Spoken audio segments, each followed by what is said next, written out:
Doctor सीमा शाही फिर आप सबके सामने। आज का टॉपिक मैंने सोचा थोड़ा सा डायबिटीज का है, लेकिन थोड़ा फर्क करके सोचो। तो आज का टॉपिक है जेस्टेशनल डायबिटीज मेलाइटिस, यानी कि diabetes eight the time of pregnancy. अब ये पाया जाता है कि diabetes is a very very common complication during pregnancy, यानी कि प्रेगनेंसी के दौरान बहुत ज्यादा फीमेल्स में डायबिटीज पाई जाती है। जैसा कि हम सब जानते हैं कि डायबिटीज एक एपिडेमिक बन चुका है, यूथ में और जनरल पॉपुलेशन में डायबिटीज ज्यादा बढ़ गया है। तो इसी तरीके से प्रेगनेंसी के दौरान भी डायबिटीज ज्यादा बढ़ गया है। तो अब क्योंकि ये डायबिटीज प्रेगनेंसी के दौरान भी ज्यादा बढ़ गया है, तो ऑब्वियसली ये हमारे हेल्थ केयर सिस्टम पर एक इकोनॉमिक बर्डन की तरह फिर से आ गया है। अब ये देखा जाता है कि जब तक कि इंसुलिन नहीं आया था, यानी कि before the advent of insulin या before the advent of newer anti diabetic drugs, उस टाइम तक जो टाइप 1 लेडीज होती थी उनमें प्रेगनेंसी हो पाना ही बहुत मुश्किल था।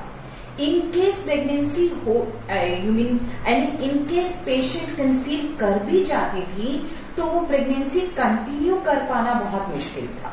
पर आज के टाइम पे टाइप 2 जो है या इवन जो टाइप 1 है वो कंसीव भी कर लेती हैं और वो नॉर्मली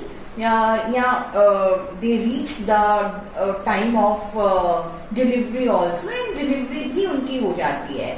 तो now it is not an exception कि पेशेंट नॉर्मली डिलीवर कर पा रही है या नहीं कर पा रही है। आजकल ठीक से डिलीवरी भी हो पाती है, ठीक से कंसेप्शन भी हो पाता है और ठीक से प्रेगनेंसी कंटिन्यू भी हो पाती है। So this is because of the newer medicine, the newer insulin which have come to the picture.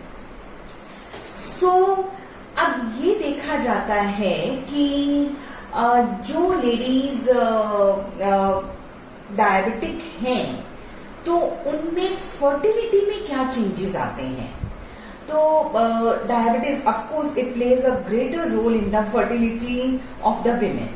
तो नंबर 1 देखा जाता है कि there is irregular menstruation, especially जो ओबीज है या जिनकी जो शुगर लेवल्स हैं वो कंट्रोल में नहीं है। दूसरी चीज जो पाई जाती है वो ये है कि पीसीओडी यानी कि polycystic ovarian disease in diabetic females में थोड़ा ज्यादा होता है। तीसरी चीज है दैट जनरली भी देखा जाता है कि जो डायबिटिक फीमेल्स हैं उनका फर्टिलिटी रेट थोड़ा सा नॉर्मल फीमेल के हिसाब से कम है। तो अब अगर कोई लेडी ऑलरेडी डायबिटिक है और वो प्रेग्नेंट हो जाती है तो what are the effects of pregnancy on diabetes. क्या क्या क्या चीजें होंगी अगर डायबिटिक में प्रेगनेंसी आ जाती है। तो सबसे पहले तो एक ग्लाइसेमिक ग्लाइसेमिक कंट्रोल बिल्कुल जाता रहेगा। यानी कि देखिए, जैसे कि मैं आगे बताने वाली हूं कि pregnancy is a diabetogenic state. Pregnancy के दौरान पेशेंट में इंसुलिन रेजिस्टेंस हो जाता है, लेकिन ये इंसुलिन रेजिस्टेंस फर्स्ट ट्राइमेस्टर के एंड में या सेकेंड ट्राइमेस्टर के बिगनिंग में होता है।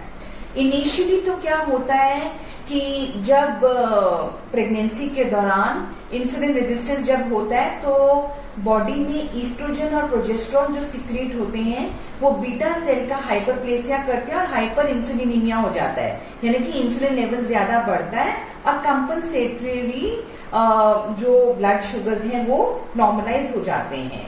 But by the end of the first trimester और at the beginning of the second trimester क्या होता है कि counter regulatory hormones, the hormones which are opposing the insulin action, जैसे कि ह्यूमन प्लेसेंटल लैक्टोजन या प्रोलैक्टिन या cortisol, they come into action. अब इनके आने से क्या होता है कि पेशेंट इंसुलिन रेजिस्टेंस में चला जाता है। तो इंसुलिन रेजिस्टेंस में जाने से इनकी शुगर लेवल्स एब्रप्टली हाई होनी शुरू हो जाती हैं। तो ये एक पैथोजेनेसिस हो गया जीडीएम के लिए, वेरेज एक नॉर्मल व्यक्ति, एक नॉर्मल लेडी में भी ऑब्वियसली इंसुलिन रेजिस्टेंस होता है, लेकिन जो बॉडी का डिफेंस मैकेनिज्म है, जो बॉडी अपने आप से इतना इंसुलिन सिक्रीट कर देती है कि उनको ज्यादा परेशानी नहीं होती। तो इसलिए ग्लाइसेमिक कंट्रोल में बहुत फ्लक्चुएशन होगी अगर किसी लेडी को पहले से ही डायबिटीज है and now she becomes pregnant. दूसरी चीज क्या होगी, रेटिनोपैथी। अगर किसी को ऑलरेडी डायबिटिक रेटिनोपैथी है तो वो बहुत जबरदस्त डिटीरियोरेट करेगी, विजन इंपेयरमेंट हो जाएगा, विजन थ्रेटनिंग चेंजेस पाई जाएंगी। किनमें, जैसे कि कोई लेडी है जिसको already non proliferative diabetic retinopathy है या अनट्रीटेड प्रोलिफरेटिव डायबिटिक रेटिनोपैथी है, ऐसे लोगों में डायबिटिक रेटिनोपैथी बहुत वर्स हो जाती है। फिर है नेफ्रोपैथी। डायबिटिक नेफ्रोपैथी जिन लोगों को हो चुकी है उनकी नेफ्रोपैथी और डिटीरियोरेट करती है, यानी कि उनका क्रिएटिनिन क्लियरेंस और कम हो जाता है, क्रिएटिनिन लेवल ज्यादा बढ़ जाता है। जिन लोगों का क्रिएटिनिन लेवल 1.4 मिलीग्राम पर डेसीलीटर तक है, उनका क्रिएटिनिन क्लियरेंस कम हो जाता है और वो रीनल फंक्शन उनके और भी ज्यादा खराब हो जाता है। दूसरा ये देखा जाता है कि जिन लोगों को ऑलरेडी नेफ्रोपैथी है उनमें प्रेगनेंसी इंड्यूस्ड हाइपरटेंशन हो जाएगा, प्री एक्लेम्सिया हो जाएगा, प्री मैच्योरिटी हो जाएगा या इंट्रा यूट्राइन ग्रोथ रिटार्डेशन भी पाई जाती है। अब ये देखा जाता है कि डायबिटीज के दौरान जो जेस्टेशनल यानी कि प्रेगनेंसी जब होती है तो वो दो तरीके की है। एक तो है जेस्टेशनल डायबिटीज मेलाइटस, दूसरी है प्री जेस्टेशनल डायबिटीज मेलाइटस। इन दोनों का क्या मतलब है और क्या फर्क है? अब प्री जेस्टेशनल वो है जो डायबिटीज प्रेगनेंसी से पहले अगर कोई लेडी डायबिटिक थी और लेकिन उसको पता ही नहीं है कि वो डायबिटिक है और पहली बार उसको अपनी डायबिटीज के बारे में, हाई शुगर लेवल्स के बारे में प्रेगनेंसी के दौरान पता चलता है। अब इसको कैसे डिफरेंशिएट करेंगे? जैसे कि मैंने पहले ही बताया कि जो जेस्टेशनल डायबिटीज मेलाइटस है ये या तो फर्स्ट ट्राइमेस्टर के एंड में या सेकेंड ट्राइमेस्टर की बिगनिंग में आता है, लेकिन जो लेडी को पहले से डायबिटीज है उनके शुगर लेवल्स फर्स्ट ट्राइमेस्टर में ही बहुत हाई हो जाएंगे।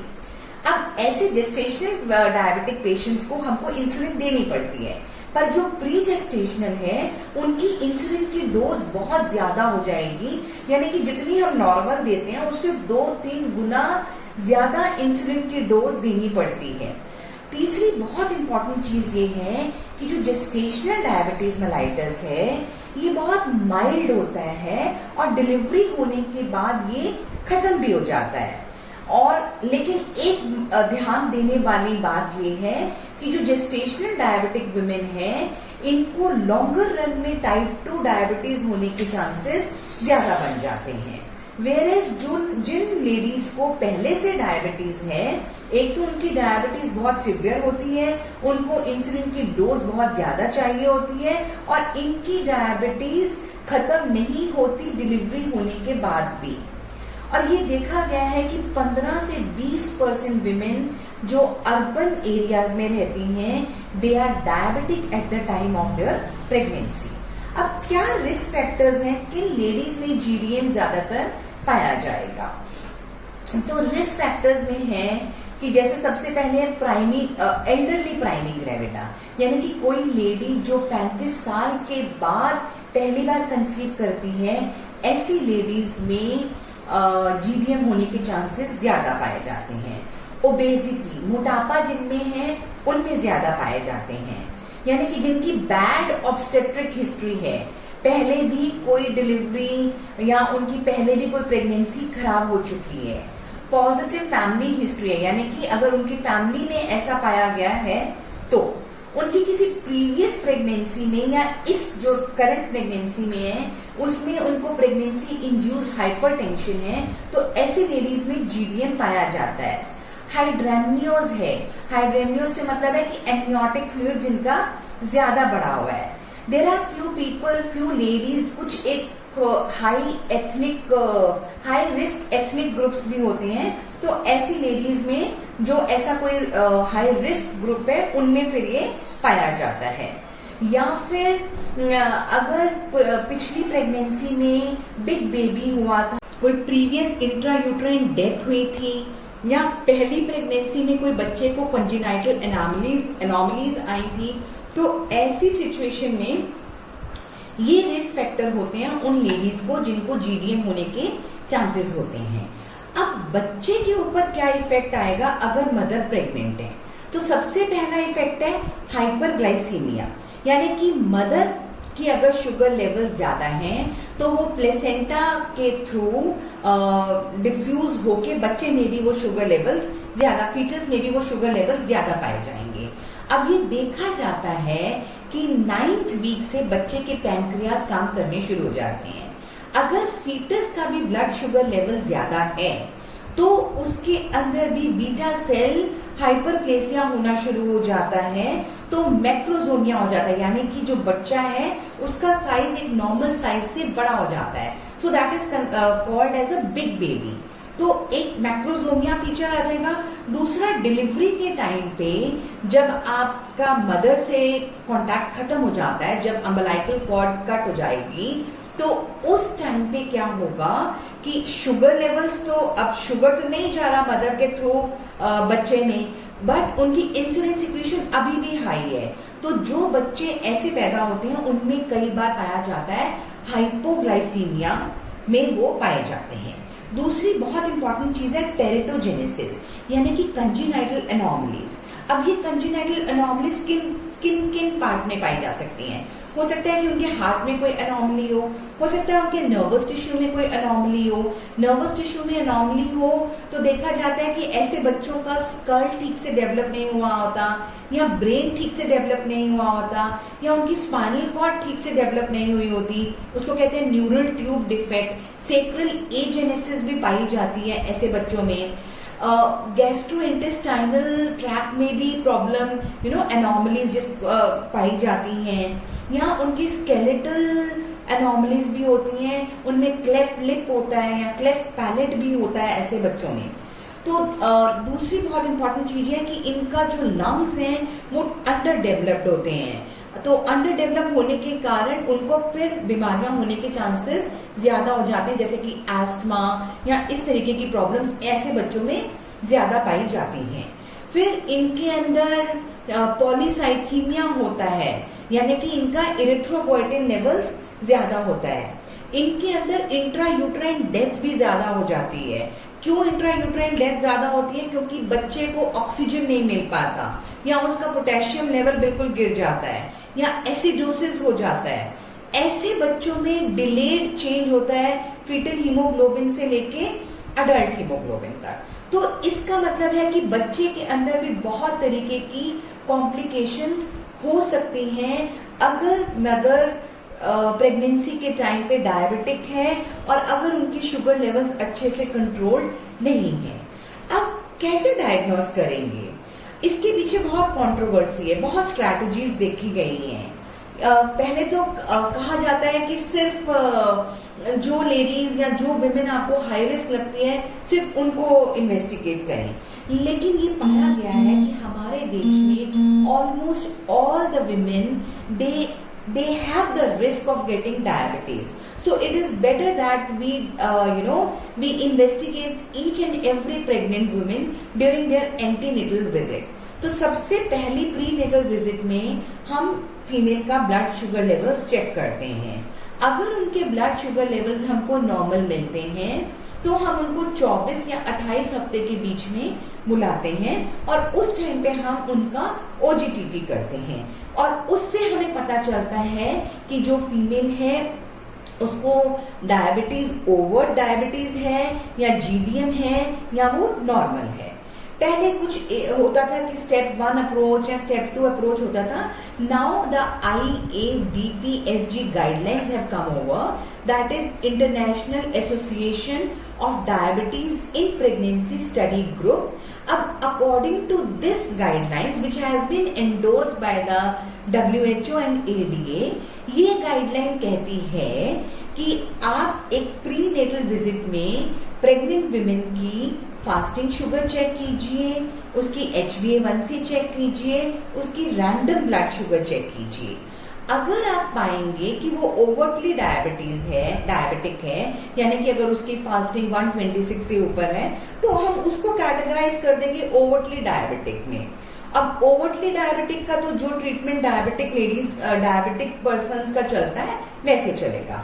In case the pregnant woman is having a fasting blood sugar which is 92 or more than 92 but it is less than 126, तो ऐसी लेडी को हम GDM में कैटेगराइज करेंगे।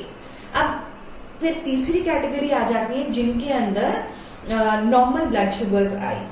अब इन सबका हम 24 to 28 वीक्स में दोबारा 75 ग्राम शुगर देके OGTT करेंगे, यानी कि ओरल ग्लूकोज टॉलरेंस टेस्ट करेंगे। उसके लिए क्या है कि 8 से 12 घंटे के लिए patient has to be fasting without having taken any kind of calories, और उसके बाद हम उनका 0, 1 आवर और 2 आवर पे टेस्ट करेंगे। IADPSG कहती है कि अगर उनकी फास्टिंग ब्लड शुगर 92 है, 1 घंटे में उनकी ब्लड शुगर 180 और 2 घंटे में 153, ये वैल्यूज में से कोई एक भी वैल्यू अगर उनकी आ जाती है पॉजिटिव, तो आप उनको GDM में कैटेगराइज कर देते हैं। लेकिन डिप्सी यानी कि जो इंडियन इंडियन गाइडलाइंस हैं, जो ये diabetes in pregnancy study group in India, वो कहती है कि इस तरीके से अगर आप सिर्फ एक वैल्यू लेकर भी कर देंगे तो आप ओवरटली डायग्नोज कर देंगे GDM को।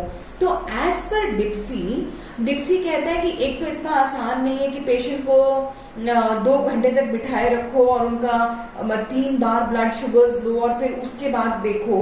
तो डिप्सी कहता है कि OGTT करो, 75 ग्राम्स उनको ओरल ग्लूकोज दो, लेकिन 2 घंटे में 1 बार ब्लड शुगर चेक करो। अगर वो 140 या 140 से ज्यादा है, तब डिप्सी उन लोगों को कैटेगराइज करता है GDM में। तो इस तरीके से हम ये देखते हैं कि क्या रिस्क फैक्टर्स हैं, कौन सी प्रेग्नेंट वुमेन को GDM हो सकता है, किस तरीके से हमको डायग्नोज करना चाहिए, क्या परहेज रखने चाहिए। हमको अगर पहले से पता चल रहा है कि इस लेडी को GDM होने के चांसेस हैं, तो हम उनको किस तरीके से ट्रीट करें, या जो प्री एग्जिस्टिंगली ऑलरेडी जिनको डायबिटीज है तो उनके इंसुलिन लेवल्स को ऑलरेडी बढ़ा दें, ताकि बच्चे के अंदर फिर कॉम्प्लिकेशंस ना आए। So this is what I wanted to tell you today. Thank you very much.